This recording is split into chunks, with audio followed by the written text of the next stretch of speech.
भजन कीर्तन करू लागले आणि आता तुरुंगातून आल्यानंतर दर महिन्याची पंढरीची वारी करतात. हे सगळं घडलेलं एक विलक्षण आहे. ते समोर बसले होते. मला काय माहिती, म्हणलं एखादा पाटील बसला असं, निशा बिशा ते पागोट गंध. त्या संयोजकाने हळूच कानात येऊन सांगितलं, हे समोर बसलेले कोण माहिती आहे का? म्हणलं कोण आहे? हे बापू बिरू वाटेल होता. मला सुद्धा जरा घाम फुटलं क्षण. मी कृष्ण काय सांगितलं माहिती का? वाल्याकुळे आम्ही कीर्तनात सांगितलं, पण आज प्रत्यक्ष बघितलं. त्याला असायला आलं. कीर्तन संपल्यानंतर संयोजकाने सांगितलं की बापूंना सांगितलं 2 मिनिटं बोला. त्याचं 2 मिनिटं भाषण झालं. ते सांगायचं मला. ते भाषण आहे, गडीचं रांगडा, ते भाषणही रांगलं. म्हणलं माझ्या आया बहिणीनं सुरुवात भाषणाची, म्हणजे लेडीज अँड जेंटलमेन नाही, ज्या आया बहिणीनं, हा बापू बिरू बॅरलनी दारू पित होता. बॅरल नाही, बाटली नाही, बॅरल, बॅलरनी दारू पितो. पण आता गळ्यात तुळशीची माळ घातली, वारकरी झालो, आता दूध पितो, पंढरीची वारी करतो.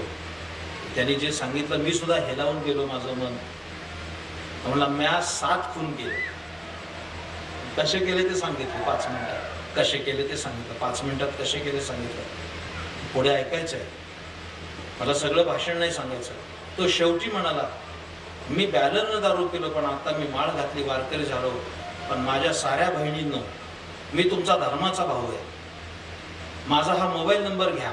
नंबर दिला आणि आवाहन केलं, तुमचा नवरा जर दारू पिऊन आला तर मला फोन करा, त्याचाच 8वा नंबर लावतो.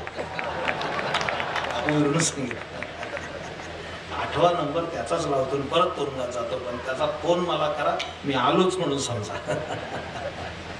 केवढी आमूलाग्र क्रांती एखाद्या माणसाची. सगळ्या तरुणाईला माझा हात जोडून प्रार्थनापूर्वक सांगणं आहे, वाईट खाऊ नका, वाईट पिऊ नका, परस्त्री पाप नजरेनं पाहू नका, दररोज आंघोळ करा, तुळशीला पाणी घाला, एकादशीला उपवास करा, जय जय रामकृष्ण हरी मंत्र म्हणा, आळंदी पंढरीची वारी करा आणि सुखानं संसार करा आणि सार करण्यासाठी गळ्यात तुळशीची माळ घाला, वारकरी व्हा. त्याकरता आनंद कोणताच नाही, लक्षात ठेवा. समारोपाची गोष्ट सांगतो तुम्हाला सर्वांना. 5 गोष्टी तुमच्याकडे असल्या पाहिजे माझ्या प्रिय श्रोत्यांना. 5 गोष्टी लक्षात ठेवा, माझ्याकडे लक्ष द्या. 1, उत्तम प्रकृती. तुम्ही सुदृढ असलं पाहिजे. तुमच्याकडे संपत्ती असेल आणि शरीर संपादन असेल तर त्या संपत्तीचा यत्किंचितही उपयोग नाही. उत्तम प्रकृती. खरं तर गाव तिथं मारुती समर्थांची संकल्पना त्याकरताच आहे. उत्तम प्रकृती. शरीर मजबूत पाहिजे. उद्याचा भारत बलवान असायचा असं वाटत असेल तर तरुणाई ही तालमीत गेली पाहिजे आणि त्याने शेड्यू ठोकले पाहिजे आणि उद्याचा भारत बलवान असला पाहिजे. 1, उत्तम प्रकृती. 2, पुरेशी संपत्ती. तुमच्याकडे द्रव्य पाहिजे. द्रव्य जर नसेल तर कफल्लक माणसाला या दुनियेमध्ये शून्य किंमत आहे हे विसरता कामा नये. उत्तम प्रकृती. 2, पुरेशी संपत्ती. 3, मर्यादित संतती. 4, संतांची संगती आणि 5, ईश्वराची भक्ती. या 5 गोष्टी ज्याच्याकडे असतील तो जगातला 1 नंबरचा श्रीमंत माणूस आहे, हे सर्वांनी लक्षात ठेवलं पाहिजे. आणि सारं आम्हाला जर प्राप्त कशात होईल तर या महोत्सवातून प्राप्त होईल. आज आपण पर्वकाळ करत आहात, सुवर्ण महोत्सव साजरा करीत आहात. तुम्हाला या सुवर्ण महोत्सवाला माझ्या हार्दिक शुभेच्छा. या उत्सवामध्ये ज्या लोकांनी द्रव्यदान केलं असेल त्यांचं हार्दिक कौतुक केलं पाहिजे. या उत्सवामध्ये ज्यांनी श्रमदान केलं असेल त्यांचं हार्दिक कौतुक केलं पाहिजे. यामध्ये ज्ञानदान करणाऱ्या विभूतींचं धन्यवाद देऊन अत्यंत कौतुक केलं पाहिजे. आणि सर्वात महत्त्वाची गोष्ट, या उत्सवामध्ये ज्या प्रवृत्तीने अन्नदान केलंय त्यांच्या या दानाला तुलना नाही जगामध्ये, हे लक्षात ठेवलं पाहिजे. आणि जगामध्ये सर्वात श्रेष्ठ जर असेल तर ते अन्नदान आहे.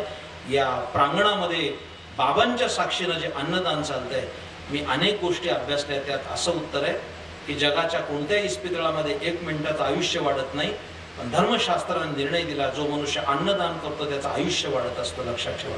पण ज्या मंडळीने अन्नदान केलं त्यांना आयुष्याची वृद्धी निश्चित स्वरूपानं होईल. या सर्व दातृत्व संपन्न लोकांना मी धन्यवाद अदा करतो. हे उत्तम गायक या ठिकाणी उपस्थित आहेत, यांना धन्यवाद देतो. उत्तम पकवाजपटू आहे, मला खूप आवडलं. एवढा सुंदर पकवाज वाजवला, फार सुंदर आहे. नाहीतर रोज मी कीर्तनाला जातोय, फार थोड्या लोकांना साथ कशी करावी कळते आणि कशी करू नये हे अनेकांना कळते. जे साथीचे रोग असल्यासारखे साथीदार असतात. आणि हे उत्तम गायक आणि उत्तम वादक ही पांडुरंग महाराजांनी गोळा केलेली त्यांची सारी मित्रमंडळी या उत्सवाला अत्यंत चांगल्या पद्धतीनं विभूषित करत आहेत. तुम्हा सर्वांना मी धन्यवाद अदा करतो. झालेली सेवा बाबांच्या चरणी समर्पित करतो आणि त्यांनी आशीर्वचन देऊन माझा परमार्थ देहपातापर्यंत निष्कलंक पद्धतीनं आनंदमय चालावा अशी याचना करीत वाणीला विराम देतो. ज्ञानेश्वर माऊली